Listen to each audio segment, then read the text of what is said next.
Não, vamos ler aqui, ó. Esse aqui é o urubu, mas vamos ler. Não. Não, aqui. Lê.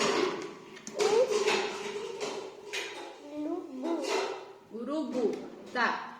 O que tá faltando? Não, o que tá faltando aqui pra ficar urubu?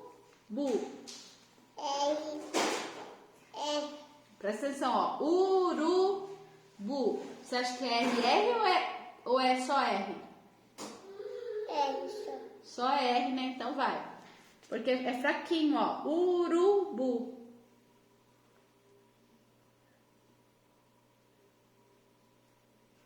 E aqui, ó. Barraca. Você acha? Barraca. Você acha que é R ou é RR? Sozinho. Hã? Sozinho. Ó. Barraca. Ou baraca. Não é barraca? O que você acha que é? Ra. RR. Muito bem, vai.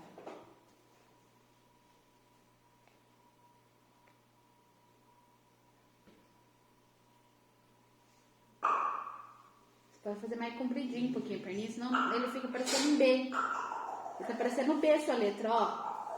Não é B. Vai. Areia. Ó. Areia. Você acha que é R ou RR? Sozinho.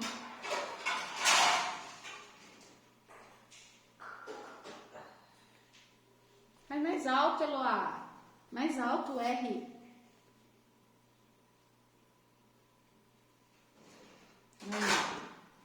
Agora, terra. Terra. Isso. Mais alto, senão não fica bom R. Ó, presta atenção aqui, ó. Vou mostrar pra você. Ó o tamanho do E. Você pode fazer do tamanho do E. Não, o E tá indo até aqui em cima? Não, né? Do tamanho do E, só até a altura do E. Aí. Isso, de novo.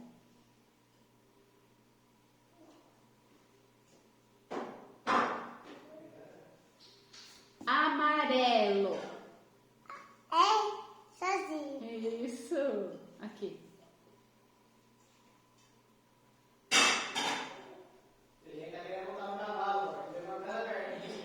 Macarrão. Macarrão.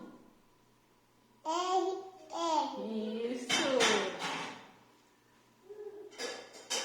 Não. Olha aqui. Olha o tamanho que ficou a perninha dele. Não tem espaço. Tem que fazer maior.